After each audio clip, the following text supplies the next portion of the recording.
Yes, mulabe Salt TV tukulisa mu kumula kushage na maso program omunye kumacha tugenda ko bwerwe gwanga katono naye katusoka tukwase munaffe kulamuseko tuberenga tuyongeleyo katono bamala kulamusako tugende mukama na ayamba atolo tuyongeleyo ebwerwe gwanga tulabati tujjayo kino nakulwaliro ya banafa abekumira ku Salt TV ambalamusiza ko nyini ddala nembebaza okutwagala n'okutubeerako ebbanga lyonna musinga kumanyira eri namba tusaka ebyaka byebera mu field naye ate weekend nagambye nti kambereko ko nabataka bano kubanga embozi zaabwe zinyumira nnyo era obwedda ndi munseko mbebaza bwebaza olw'okuweereza. Dr. Sam Nayamba akolera ekyokunywa ekya Headmaster awamu ne mukama Nayamba ekyokunywa ekyo kirungi nnyo ojja kisanga mu dduuka lyonna erikuliraanye oba supermarket yonna tukawo butuusi obagambe nti njagala Headmaster njagala mukama Nayamba totiitira ekyokunywa kineeno kyakakasibwa ekitongole ekivunaanyizibwa ku mutindo mu ggwanga lyattu Uganda n'olwekyo wonna oba okisanze osobola okinywerawo osobola okukibuuza osobola okukigula awatali kutya kwonna. Dr. Sam Nayamba ngenda kubanga nkuwa ennamba ze z'essimu gw'alina ensonga oba oliawo gyoyagala okubanga oyogeramuko naye osobola okubanga naawe omufuna ow'okuwabulako oweeyo ekibuuzo kyo nakyonna ekikuli ku mutima naye nga tugamba nti ekyokunywa ekyo kirungi nnyo bw'omaliriza okukola emirimu ng'omubiri omaze ogustraininga ategezaako okuguwa ebyo ebisobola okuguyambako okufuna ebirungo ebireplacinga kiri eri ekivuddemu ebyokunywa bino ekya Headmaster ne mukama Nayamba ebirungo ebyo omubiri gwe byetaaga byonna byakwatibwa ne biteekebwamu n'olwekyo okumanya ebisingawo Dr. Sam ojja mufuna ku 0757 56 00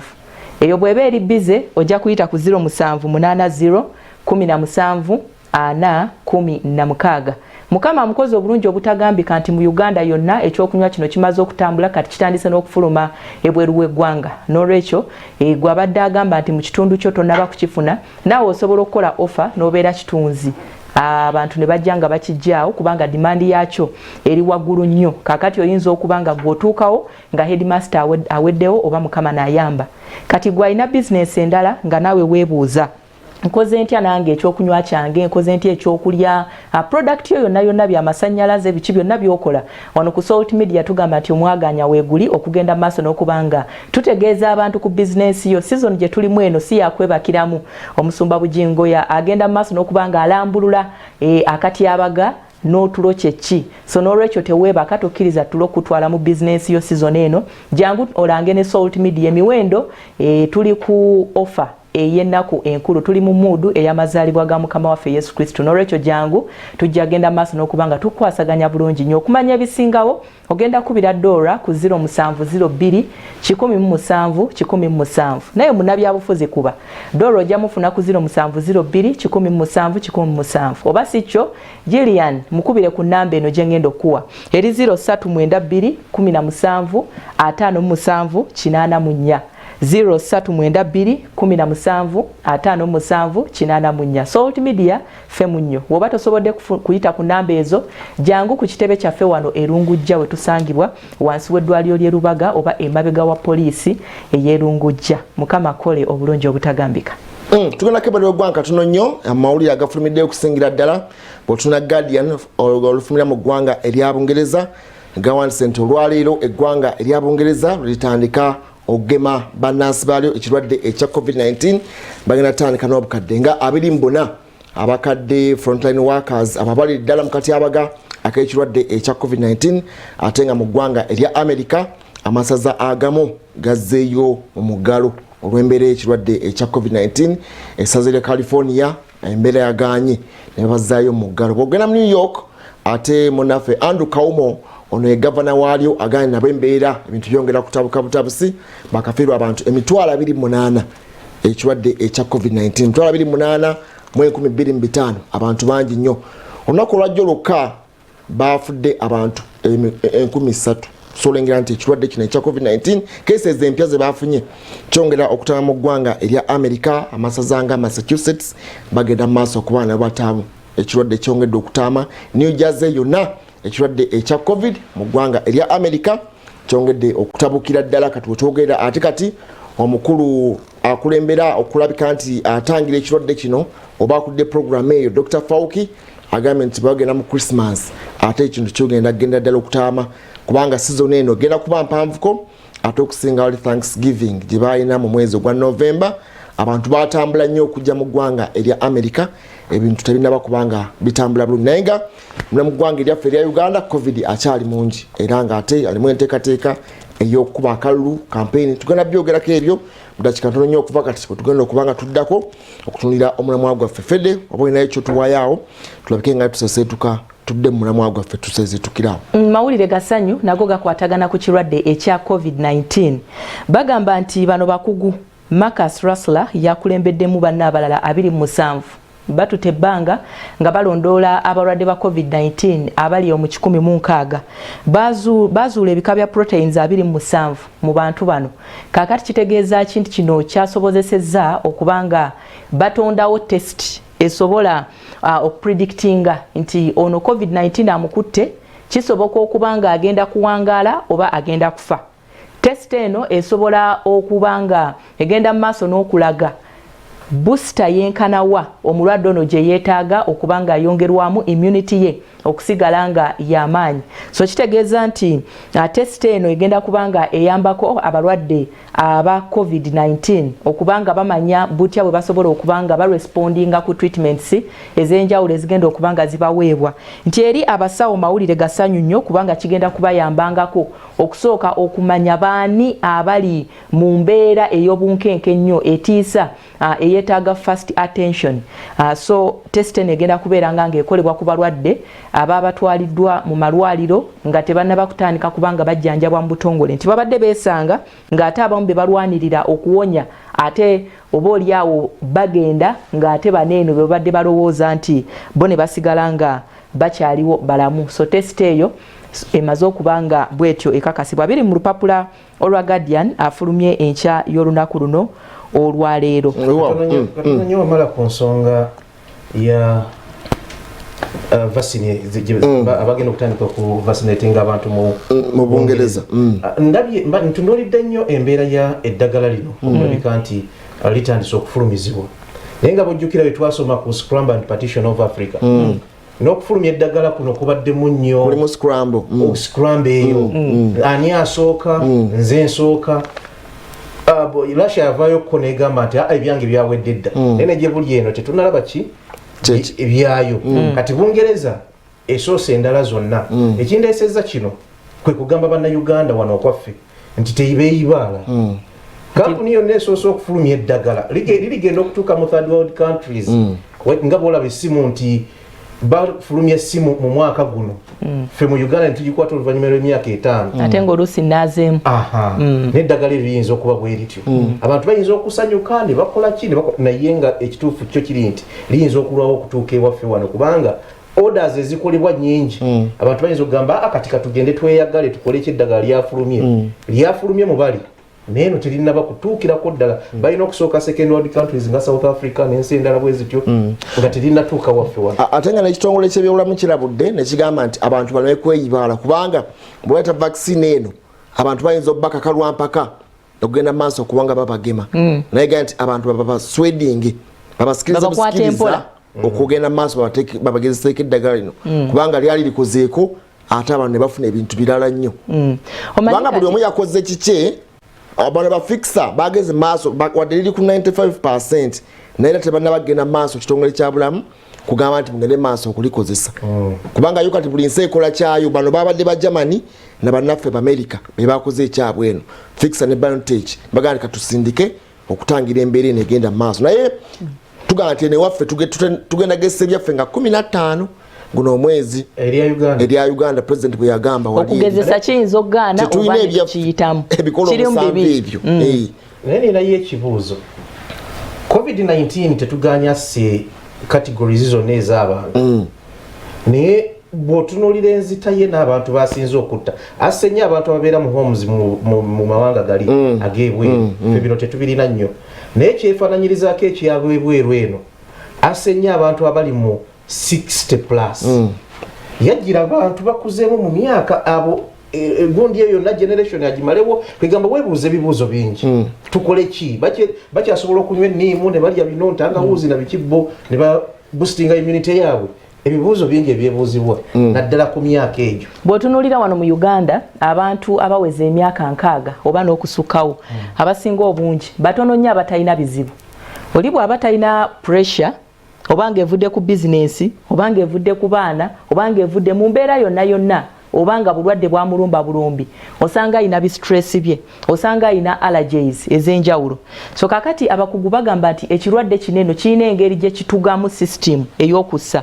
ne kikendeza ku mukka amawuggwe mulyeri ne gagenda mu maaso n'okubanga gakola kinga gakyankalana. So bw'otunuulira abantu abasinga abafudde COVID-19 gavumenti negamba nti oyo yafudde COVID ogenda kulaba nga ab'enganda bavayo bagamba oyo abadde ayina allergy oyo abadde ayina birwadde bye oyo abadde ayina ki. So kyasinga okukosa nnyo bwe bwagenda mu Bufalansa naddala Italy yakubwa nnyo kubanga yasanga nga basajja banywa nnyo enkangaali banywa waragi nga mungi. Enkangaali kyeki banywa omwenge n'emmere bajja amawanga balibo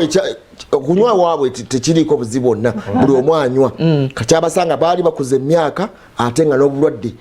emyaka nga gigenderedde banywa nnyo sigala banywa nnyo omwenge. Kati kyagenda okukwatamu nga kimenya bumenya kyova nti bafanga lwenda ne bafa 7 ne bafa bameka kubanga kyasanga AJU gye kyasanga kubanga bagamba nti myaka emeka wa 8 ave ku kyuma ekissa tuseeko omuvubuka oyo agende. Kati eyembeera eyo gye kyasinga okulabika nti kyanyigiriza nnyo amawanga gye kyatandikira. America nyiivu ku mukulembeze waayo Donald Trump agenda okubanga awaayo obuyinza eri Joe Biden.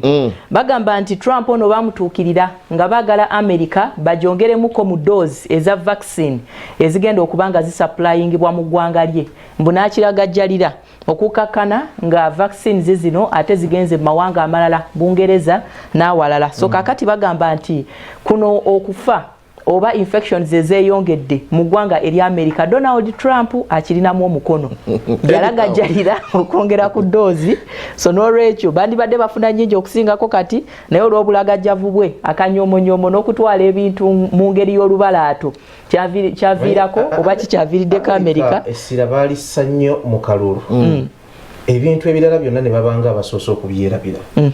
Biden Trump ensi yonna nebeera kumpi ngeri ku kintu kimu bwe kiti bagenza okuzuukuka okwejjukanya ne Trump okumanya nti nakola ensobi obutateekangako mask n'okulagajja n'okwogera ku COVID-19 nga mbalata nga kalulu kagenze. Kati kyova olaba bakyakaaba naye omuganda agamba bakaaba ki twawa gantulege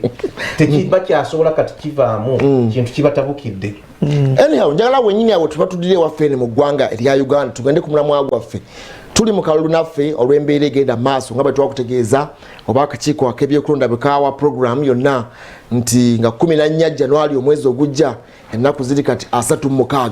lwe tugenda okugenda mu kalulu kaffe. Lwaki bannabyabufuzi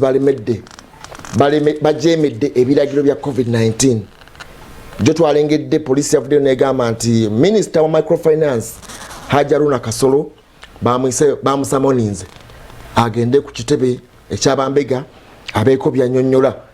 kulwale mangaji yakuba mu bitundu ebyekyotere eyo naye nga si ye yekka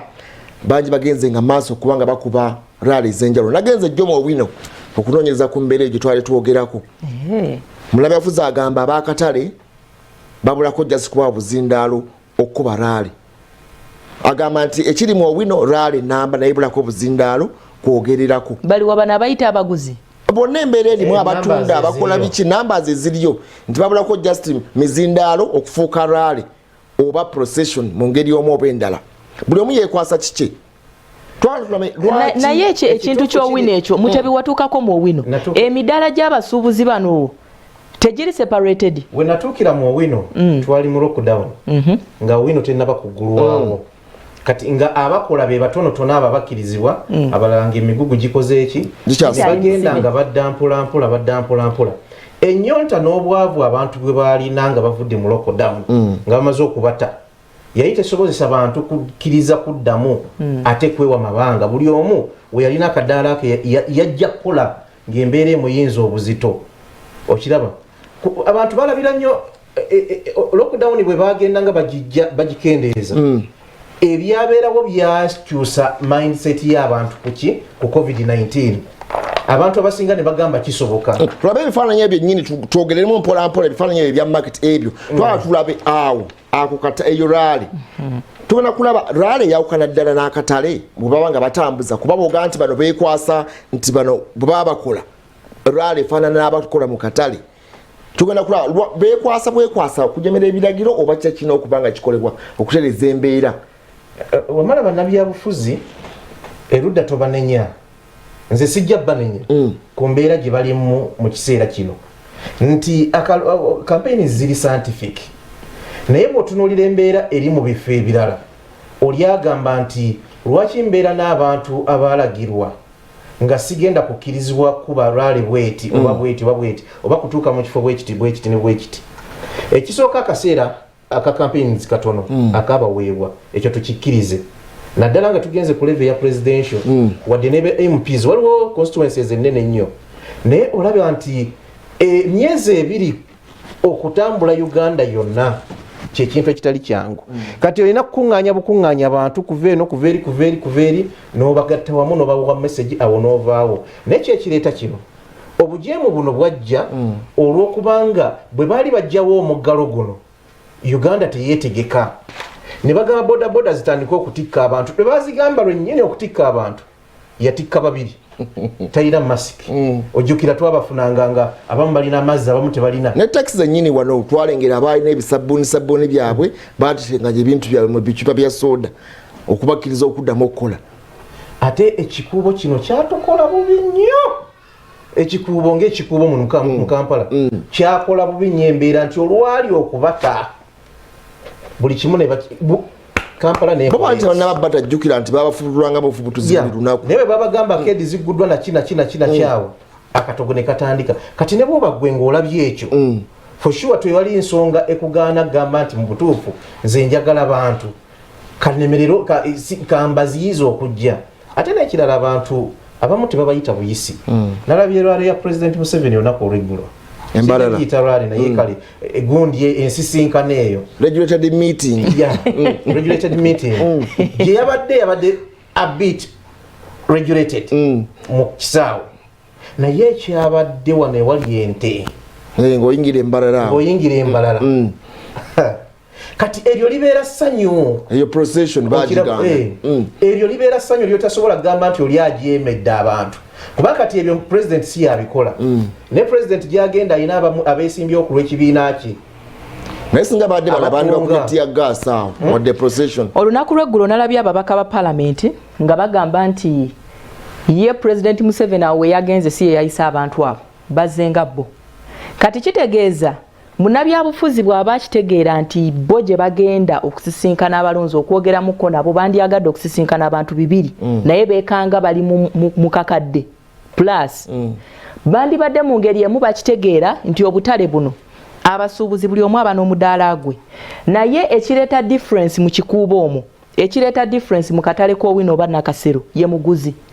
kubanga abaguzi tobawa timetable n'obagamba nti kakati twagala kuyingizanga abantu 200 mutebyonjulira newe twali mu lockdown mu butale gye bagamba nga mbuka regulating bano basooke bagule bali balyoke bajje abantu bayikanga buyiisi kubukinga mali emmere tebagimalaawo so bannabyabufuzi ekyokugamba nti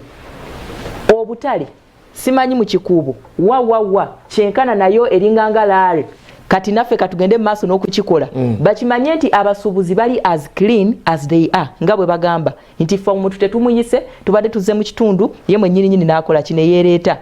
point eriwo waneeno kati yakunoonya tukoze tutya okutangira ekirwadde kya COVID-19 obutasaasaana mu bantu naye si kutandika kusonga mugundi alinganga nze gundi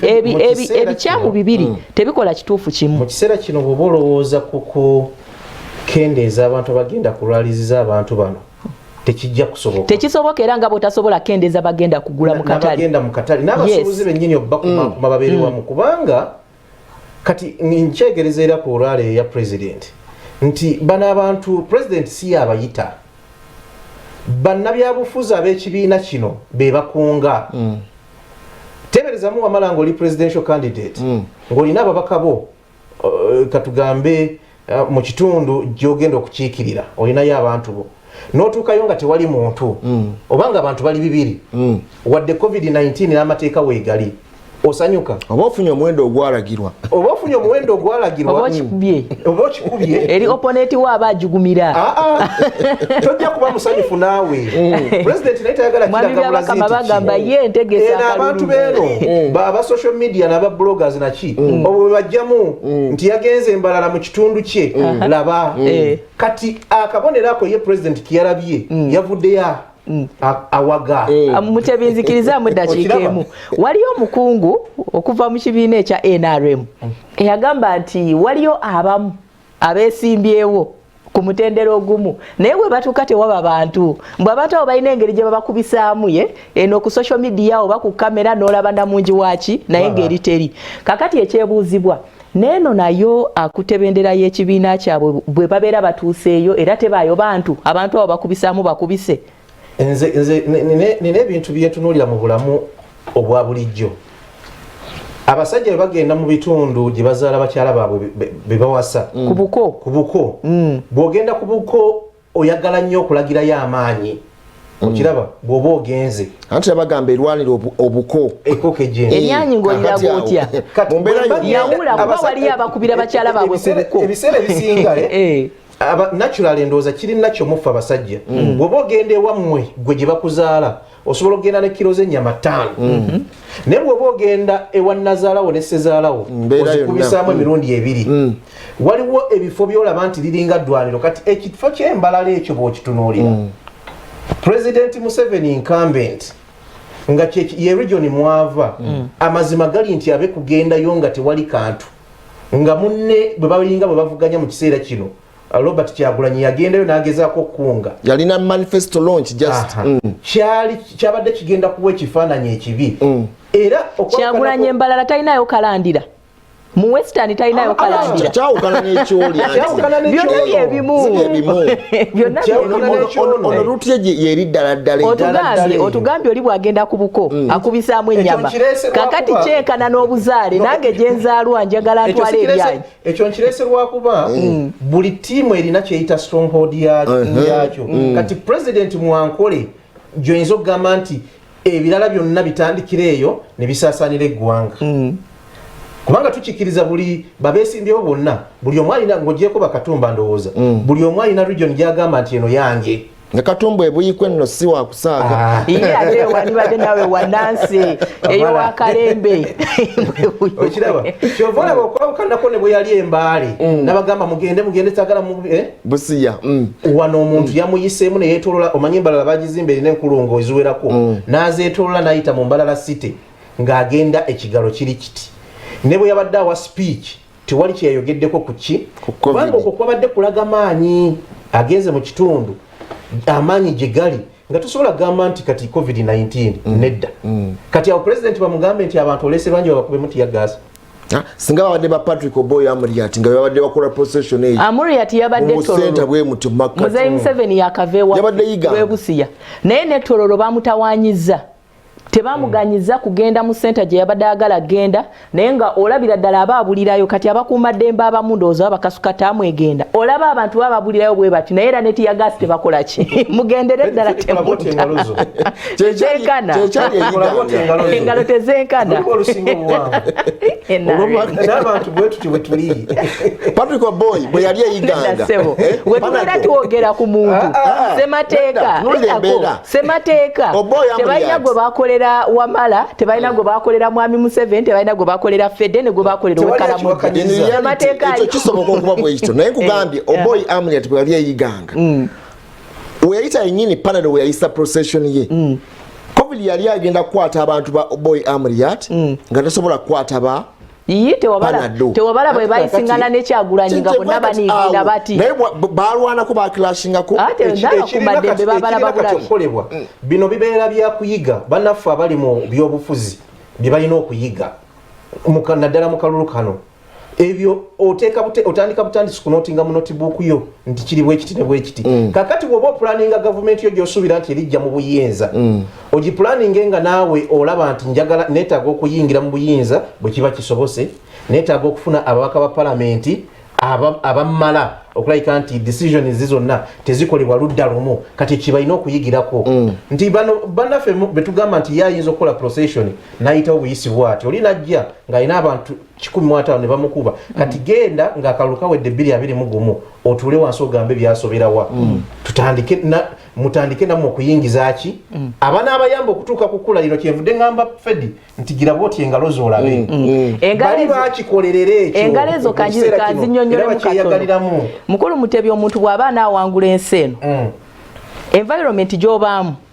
kikakatako okuwanika ekibatu bw'omala okiwanika ofuna kilasi gy'ogwo oyinza okuba ng'oli eno wansi kati bw'omanya nti oli eyo kola ebifiitinga mu kirasi yo yena babuuza ekibuuzo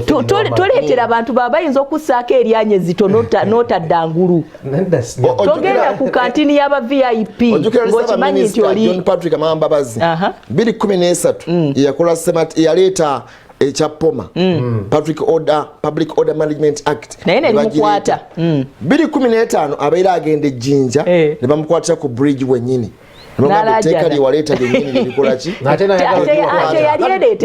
yalireetera bannayuganda poliisi tolina buyinza kunkwata naye nga yalireeta yali akulungamya nkuŋŋaana mu 2016 akalulu akali kagenda maaso kati ojjukira wennyini kati bwe lyamukwata kali yennyini ate n'alaajana bweti bwe liruma kati ngenda kwogera yali mu gavumenti ng'aleeta etteeka eryo oba oliawo mu kiseera ekyo kukomawo mukulu wa Mama Mbabazi kati mutunuulire nga tuwanise ekibatu kino ensonga bwe zamuyinza yaddukirawa mu kooti ng'akalulu kawedde kooti bwe yamala okukola observations nebako directives ze yawa zakolebwa bakolako ebimu kati ekibatu kino bwe yakizuula yaddeyo n'asirika wamulabyeko ng'akomyewo okuzoganya omuntu yenna oli mukyala mulokole ebyawandiikibwa bitugamba nti Yesu yalina okufa ffe tukole ki tutukuzibwe tufune obulamu obujja tuddeyo tusikire obwakabaka ekya kooti nakyo kyali bwe kityo nti process eribeera bwetyo tufune ki ekiriwo kati kikye tufunyeemu ekyo nkitisikigenze nnyo yamanyanga yamala kibatu Democracy yatandikira bantu sibe bakola democracy era batugamba yatandikira mawanga bazungu be bamutukolera fe twagwamu bigwe era ensi ezimu ze tusinga okugamba okuwana nti zina democracy ya America naye kati America oyinza okugamba nti mukalulu kabadde kabwenkanya kano Trump yakiwakanya ye kaso fakati bamulese mu kintu ekyo kikulaga ekiri buli wamu ababadde naye bazudde democracy kyeki ne bagamba ogundi kuno kubeera nga mupiira bw'oba osamba omupiira bwoti nga gwe okutte omupiira olina refu afuuwa nga refu gwe wamulonda omwenako akakwate refu gwe naye nga mwena musamba mulina okuteba mu golo y'emu golo gy'ogenda okutebamu bona b'osamba nabo oluusa emikono ogikutte naye basitwagolinga okulabika nti balina okusikowalinga mu golo eri naye gwe refu gwe nanyini ttiimu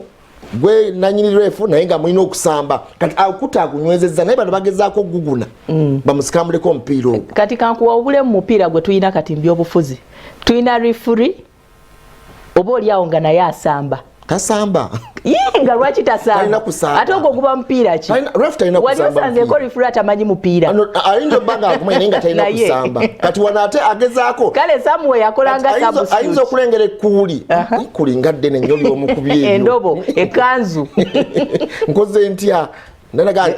nina omukungu gwe nabadde njogerako mu poliisi yaffe eya wano Uganda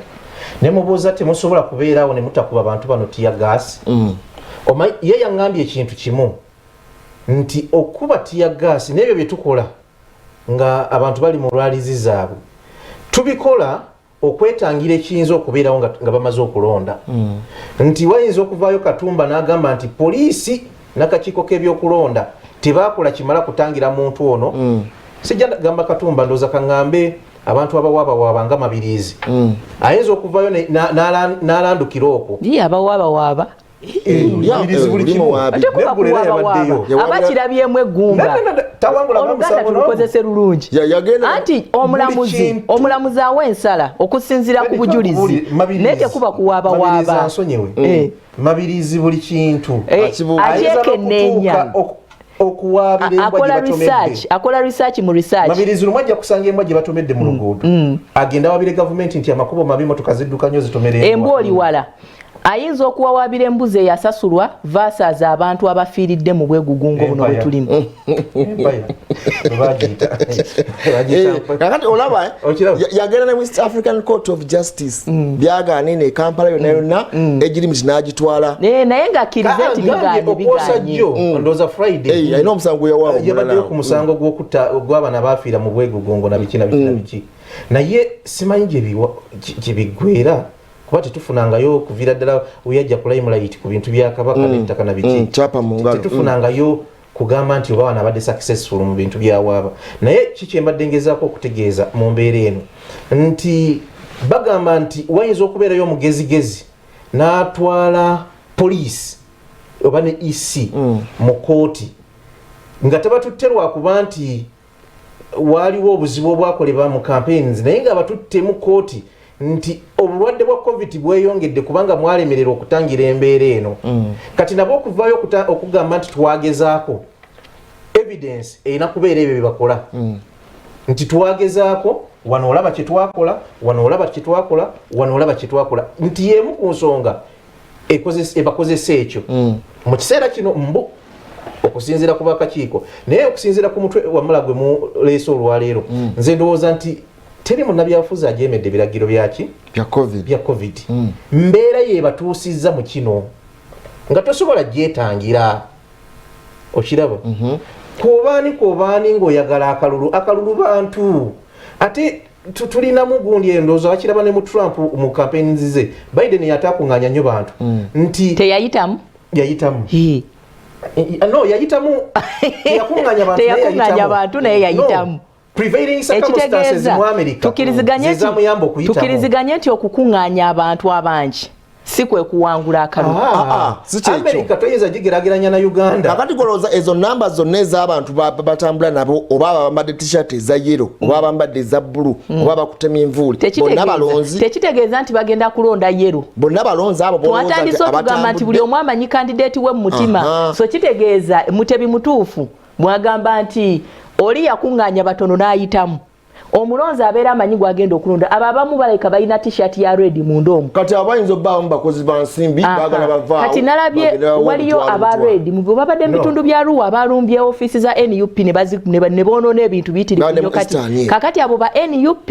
oba si ba NUP kino kikatinga close okiraba n'ababeera ku rallies endala bayinza okuba munda bambaddemu gundi ndala naye ng'agenze alabe naye omusajja ono afaanana atya agenze awanike omukono asabe tuyimbireyo akayimba bwe kati agenze alabe amuli yatuyoge boogera omusajja yatambuza ebigere byenkana bitya okiraba ayinza okulowooza yazimba n'ebigere nga kyagenza okulaba akatumba oyo omusajja ow'amalibu ayogere nnyo akola katemba ye afaanana gibeera mizigo afaanana atya okiraba anti mizigo bwe gibeera emingi nanse ekifaananyi kyendaba wano kyekyo omuntu bwatyo bwalabika oba filters zezimukola bwe zityo emyaka alageego gayina okiraba kabuleta eyawandiikanga ennyo ebyemizannyo gwe nasomanga mu biseera bye biri ddala y'ono ali mu kalulu oba bintu bingi ebitwala abantu okukola ki mawuddala akyaliyo atambula tumule naye tetumuwulira ku ground ebintu bingi waaka ali atya akyalina waaka eyo akyalina gundi eyo stamina oli n'agenda akole ki alabire ddala ebyo abamu ne bagenda nga agenze ye amanyi nti bw'anaabeera ku laale ez'emiyoga zijja musanga awo kwegamba ensonga zibeera nnyingi ezikola ki ezitwala abantu omuntu anenyezebwa ku kino kyonna kyonna ekigenda mu maaso mukulu Mutebire mukulu wa mala bamuyita akakiiko ka byakulonda lwaki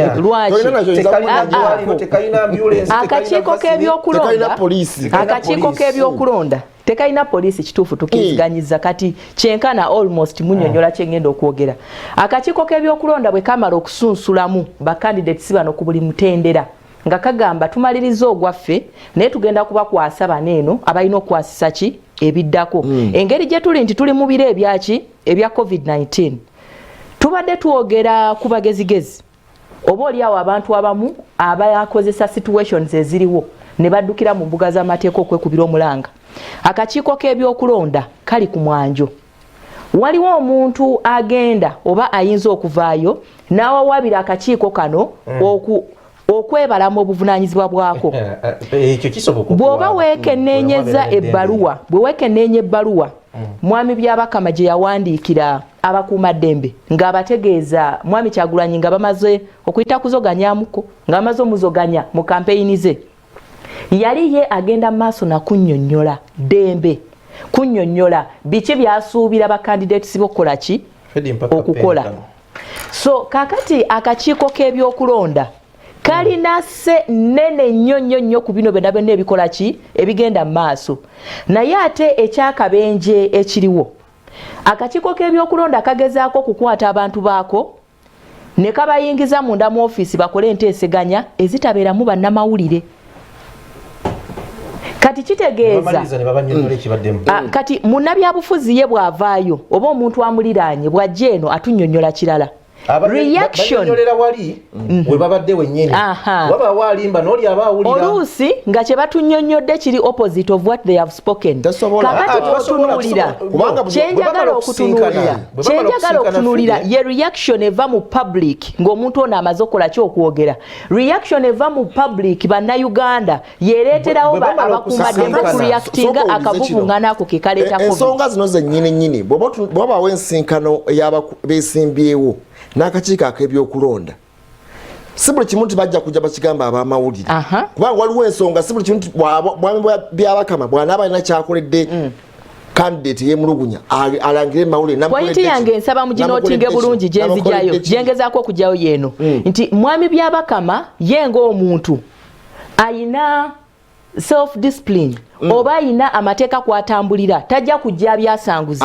Naye kakati yes kati bw'otunuulira baneeno abeesimbyewo ku mitendera egy'enjawulo ennaku zino bakikola live ku mikutu mugatta bantu abatannaba na kufuluma bw'ati ye ngazze atuwa own interpretation emufevaringa abantu babulijjo reactinga emirimu etajja gikolera mu mawulire kyekijja okuba ekikulu. Anti kati ntunuulira friction ejja eno mu society abakuumaddembe ne batandika okugobagana naffe ku lwa COVID-19. Ekifaananyi ekituufu ekibeerawo basisinkana for 2 hours plus ne bakubako bye bakkaanyizaako bwe bamala okusinkana, kubanga era si buli kimu nti buli kintu mulina okubeeramu ab'amawulire. Oli yazze kusinkana akakiiko ka byakulonda, bwe bamala okusinkana nga bamaze okwesika n'okukola buli kimu ne bayita ab'amawulire nga teri asituse ku bonna ababaddemu. Omu n'agamba tukkiriziganyiza ku kino era twogedde ku kino, n'oli n'agamba tukkiriziganyiza ku kino era twogedde ku kino. We wabeererawo wonna alimba ono aba amukola ki amukoonako nti olimba. Naye kino kyoyogeddeko nti ebyokuwaba naki omulundi guno ensonga lwaki bateekawo Byabakama okuba nti yakulira akakiiko k'ebyokulonda kubeera nti ki munnamateeka atunuulidde ensonga z'okulonda mu Uganda emyaka gye gyonna. Akakiiko k'ebyokulonda kabadde kawaabirwa nnyo, emisango ne gikasinga ne bakaliisa ssente mu mbeera emu oba endala ne tulaba by elections naye ng'ensobi zaali z'akakiiko ka byakulonda. This time around bataddewo omuntu okutunuulira ensonga. Ebbaluwa eno yokka Byabakama omulamuzi gye yawandiikira poliisi emala okudifendinga kumpi buli kimu singa baba bamututte mu nti tewakola kimala. Yagamba nze sirina gundi naye ebbaluwa yiino nakola ki obuvunaanyizibwa bwange kino kye nalina okukolera kye nakola. Abo aba kyeggyemu wakakati atolaba nekino kyembadde mbannyonnyola nti akakiiko k'ebyokulonda bwe twogera ku kalulu mu Uganda tuba tusuubira electoral commission, independent electoral commission nga bw'oyinza ogiyita leka naawe tuba tusuubira akakiiko k'ebyokulonda okubanga ke kali wali gye baali baagala bannaffe aba opposition ng'eriko aba opposition tekyasoboka. Kati kyenvudde gamba nti oyinza ogiyita bw'otyo kubanga ebirowoozo by'abali tebabikaalinga. Kakati ate ne response ya mwami Omo gyabuuza mwami Byabakama nayo ng'esanyusa bwe mugaleeta evidence. Kate poliisi yalina okubanga ewa evidence kubanga poliisi yakubanga abantu bano kati n'akyejjamu ate ye mwami Byabakama teyagenda ku ground kumanya nti abantu bano batambula batya nsobole okumanya ne gwe bakubiddewa ani gwe bazibikiddewa okusobola okufuna evidence. Nonda nti mwami Kyagulanyi lwe yatwala ebifaananyi byennyini n'amulaga nti kino bwe basaba bujulizi kino ne kino byonna nabimutwalira. Munzikirize mbajjeko ku mulamwa katono. Njagala tutunulire ettendekero ekkulu ery'e Makerere. Mubaddengayo ko ng'abaana beekalakaasa. Bwe tubeera mu mbeera ng'abakuumaddembe bayiiriddwa nga beetoolodde ettendekero ekkulu ery'e Makerere nga tewanabaawo mbeera yonna oba oliawo gy'osobola okugamba nti esobola okuleetawo obunkenke. Wali olabyeko ba student nga bakanyugira poliisi y'amayinja oba nga beegoba nabo nga poliisi terina kye yakoze. Poliisi bubalagira okuyimiriza embeera yonna gyoba weekengedde nti eyinza okuvaamu obuzibu. Kitegeeza nti bo babeerawo tolinda basooke kasuka olyoke obagombulule. Osobola okukola kye bayita preventive. Olina bagombulula nga tebannakasuka kubanga ebyafaayo bikulaga nti buli lwe bakuŋŋaana bateekwa okukola ki? Okubaako ne kibakola. Kino kyawukana ku bali mu campaign mubagenza okulaba abesimbyewo abatazze na jinja abatazze na kintu kyonna kya bulabe. Okiraba? Nzikiriza nkoleko reaction okusinziira ku kibuuzo kyenkubuuziza ne kyoyanukudde. Tuli mu mbeera nga nze omulonzi manyi nti nina eddembe lyange okuwuliriza eyeesimbyewo gwe ngenda okuwa akalulu kyagenda okwogera. Tuli mu mbeera ey'okutangira ekirwadde kya COVID-19 ng'omukuumaddembe agamba wadde oyina eddembe naye awo we muli musuka abantu 7 musuke abantu 2 nolwekyo tulina okukola ki? Okubajjawo. Olaba reaction eri wakati awo nina eddembe okuwuliriza ndeka mbeerewo n'oli agamba tojja kubeerawo ebiragiro bya COVID-19 n'okola ki? Okubikwasisa. Mu kavuvuŋŋaana ako nange okulaga nti nteekwa okuwuliriza naawe okundaga nti gwe mukuumaddembe olina okukola ki? Okunkomako. Embeera eyo yesinze okuleetawo embeera eno gye tulaba ey'abantu okugobagana okuzuka. Kati kuddemu eddembe lyo ly'olina you have the right okuwuliriza omuntu yenna ate liteekeddwa kumenya tteeka. Olina okuwuliriza mu mbeera nga ogondedde etteeka kyekitegeeza n'oli bwakola ne bw'onaba oteekeddwa kiringanga nti bw'oba olina right eyiyo terina kwenfringinga ate ku right ya muntu mulala kubanga gwina right eyiyo ekyo kyennyini kyoyogeddeko okuba ekidongo kyo mu nnyumba yo naye nga sikumazeeko naye basinga agamba ekyo kyetwogeddeko mu bwongo bwange mulimu bino wammanga bw'osanga Fede ne banne nga balina kye bakola oba oli awo ekitakusanyusiza omukuumaddembe yogera nabo. Tulabye embeera nnyingi nnyo ate kambi malize bweti bagamba yogera nabo mugezeeko okukaanya biganye kuba amasasi mu bbanga kola otya kakati ate versus kozesa eryanyi ery'ekigero okusinziira ku mbeera eriwo. Olaba contradiction eri mu bintu bino byonna nti yeviirako bino. Kankubulire Fedi ebintu bino ebyakalulu byafa ku day one. Bitya okuviira ddala akakiiko k'ebyokulonda lwekalangiira nti tugenda kulonda tugenda mu campaigns tugenda ki embeera awo we yafiira. Planning yonna y'akakiiko k'ebyokulonda teyali mu COVID-19 yonna emyaka gyonna gye bamazeeko 2018 eri yonna nga tebamanyi nti waliyo n'ekintu ekirijja nga bakiyita COVID-19. Singa obulwadde obwajja bwalinganga nkumuunye nti bukwatira mu bwenzi nkumuunye kyeki bwali bulwadde abo bandibadde basobola okukola ki? Nga bulinga mukenenya okutangira ne obulwadde ati kakati kati abazukulu bajjajja obaleka lwakyo nnyonnyola azenzeka naye obulwadde buno bwazze bwampewo buyita mu ki mu mpewo. Akakiiko k'ebyokulonda ekibalo kyafiira awo kyonna kye baali babaze ng'obulwadde buzze kayise ebiragiro ne biyita naye ate bano gye balaga ne batasobola bituukiriza olwate embeera gye basangayo okugeza bagamba bannabyabufuzi abantu babadressingire ku ki? Ku mikutu egy'amawulire.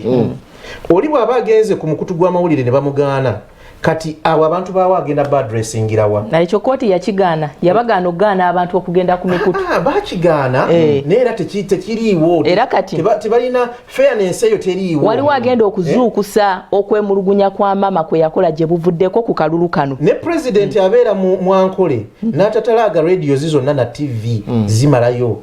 naye kyakozesa strategy gyakozesa yakusinkana bantu abatonotono ne beeyongerayo nti mu kikula ky'abantu omuntu asikirizibwa ng'alabye omuntu wali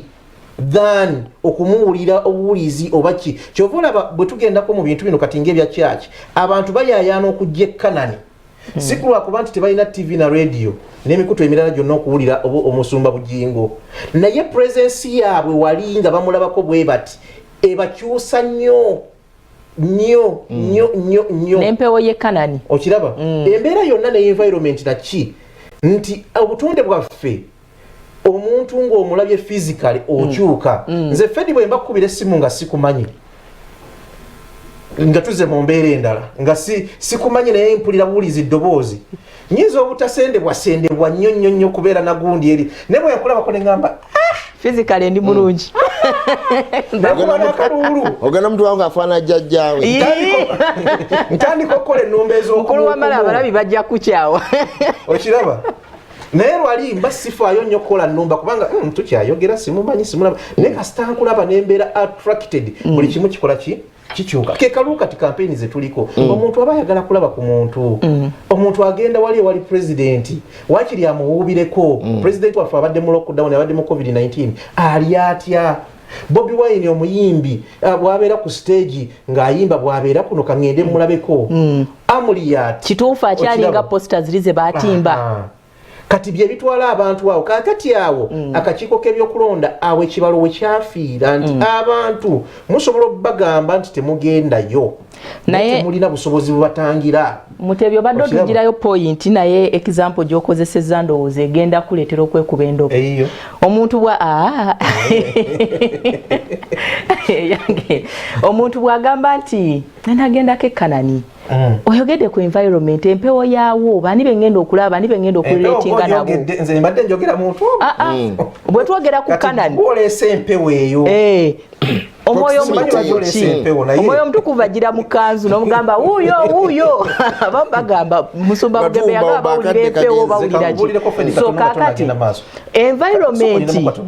okimanyi nti nze nali nkirabyeko Kanani eyo luli nga tetunabeera mu lockdown nga tetunabeera mu covid nga pasita bwakiira wansi eyo abantu wakiri ayagala akwateko ku munagiro ge bw'ati kubanga bibiri kale era kyawandiikibwa kakati waliwo environment eno mu byobufuzi etagenda kuganya kwata ku munagiro gwa muntu wojolaga obwengula bwonna nga bunyooka togendayo Kanani ekikuleeta waliyo emirembe waliyo abantu ng'emufaanaganya endowooza waliyo ki naye kaagati waliyo environment ezimu mu byobufuzi kenga bulungi ogambe nti environment eyo bwengendayo ki ekibayo gambe okay kabaka weevu kangende omuntu ajja kwebuuza nti bwe nagenze mu katale katangawuuzi okugula ennyaanya ng'abantu 10 bonna bali wamu bwe bati nabadde ki wagende banaye munzikirize nsooke envumirire ekikolwa ekyakoleddwa mukulu Amuriat gye yabadde mu bitundu by'Ettororo eyo baakubye tiyagasi mu mayumba g'abantu Amuriat yakubye ngambye gye yabadde neŋŋamba baakubye tiyagasa abakuumaddembe babeera naye abamu Justin Baraka kati batandika kwambala gundi naye ng'olabira ddala nti eri fumbiro ya muntu naye omukuumaddembe n'akola atya yaddukidde mu fumbiro ly'abantu kyetwebuuza kuba Amuriat teyabaddeyo banaye ennyumba z'ewaffe za ssuubi zijja kwata omuliro mukulu Mutebi tayaka lwakuba tomugezesangako eno mu gundi ekyo kyekyali mu basajja ba Kabaka abakungu bwe baali e Busujju tiyagasi yafumuka bufumusi ono teyafuumuuse wamala kakanistaako munda mu nnyumba nti abantu bateebereza nti abantu oba oliawo beekwese wansi w'ebitanda babakola effujjo naki bajjanga bayayaana tukoze tutya bannange abakuumaddembe nedda eryanya erisukiridde kekadde balidefining batubulye nti lyenkana bwe lityo bali omuntu toyinza kumanya lyanya lisukkiridde oli yajaga nti yawde reasonable force ate n'ekirala ku mbeera yabaddewo twali twetaagisa okukozesa amaanyi bwe gati n'ekirala okukola accountability nga campaign ziwedde ekyo kye balina okukola era tusijja balimba nti tiyagasa agenda kuggwawo ne kukulonda kwennyini mujja mulaba n'okulonda nga kuwedde tiyagasi mujja mulaba kubanga okwo si kutiisatiisa balonda mazima kubanga bawa police mandate okuyambako kiki ekiyinza okuviirako tiyagasi okunyooka ku lunaku lw'okulonda kyoba oyogerako kiki obuvuyo buteekwa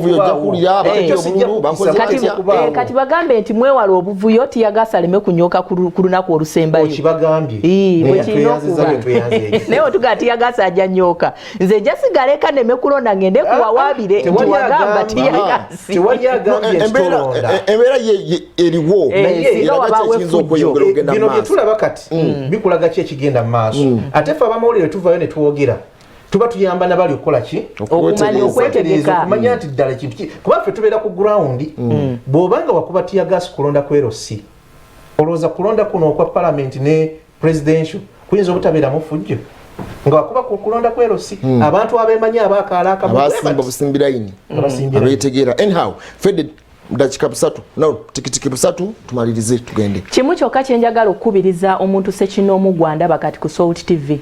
ovunaanyizibwa ku bulamu bwo 100 ku kinne waakyo twogera ku COVID-19 naye waliyo ebirala bingi nnyo ebigenda mu maaso mu ggwanga ebikosa abantu ebitta abantu kakasa nti weekuuma okuuma ab'omu nju yo buli muntu bw'anaakikola eggwanga lijja kubanga litebenkera nise nabwire ndi mwana we Busitema mbasaasireho muno lwatiyagasi yiba abakubbiremu hakusuubire nti odalo lwaleero si binaakende bityo mwerabu Robert Mutebi tuyanziza nnyo tuyanze oyagala kusibula mu Lusamya nyiza okusibula mu Luswayiri lwakuba mwena temulutegeera naye nga embeera bwetyo Uganda nze ensiiba mbagamba nti yaffe tulina okujjagala kubanga yaffe embeera eriwonze bwe ntunuulira ndabanga poliisi akakiiko k'ebyokulonda na buli omu avunaanyizibwa ekintu ekyagiva edda mu ngalo nze ndowooza nti tulina bingi nnyo bye tugenda okukola mu kwetereeza nga tuvudde mu kalulu enguudo zaayokebwa ebinnya bingi mu nguudo buli kimu kifudde nga tuli mu campaigns tulina okubbulula eggwanga Uganda tulyagale naye wakati mu kubbulula eggwanga Uganda tumanye nti tujja kubeera n'accountability ya ebibaddewo ng'akalulu kawedde n'olwekyo ab'embalala basabye nti akalulu bakayimirize campaign baziyimirize naye nze ndowooza tugende ng'ekintu bwe kiri kati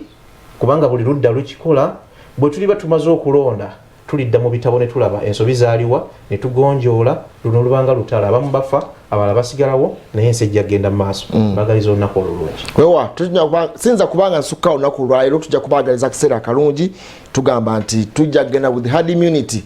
baluyongoyongo bave mu kintu kino baddeeka abakadde bave mu campaign badde waka abakyalinamu embavu basigale nga batambuza ekintu kino kubanga covid ye ajja kutambula Mutebi wajidde waddewo ensonga y'okugala CPS mwami nanga agaya bagenda kugala CPS basooka bagifuire yonna wafuddeyo mu police COVID-19 fene tugamba nti ekyo kibeeranga makwekansamu muntu mwafudde mugale ekitongole kiramba covid atagenda kugwankeera ne new vision n'ebitongole ebirala gyabadde nga tebaggala anyhow n'amawanga agasinga gye bafa buli lunaku 3,000 mmeka tebaggala nga oggwanga kitegeeza singa baali baggala bugazi bwe batyo eggwanga eri America singa tekyali kitambula anyhow ne Uganda wano singa twaddayo dda tetujja kusukka olunaku lwali badde bingi ebiwooma biggwa byokya tubale kyatambula naye akadde kaweddeyo tubageza akaseera akalungi tujja kudingana olunaku olw'enkya mbeere bulungi.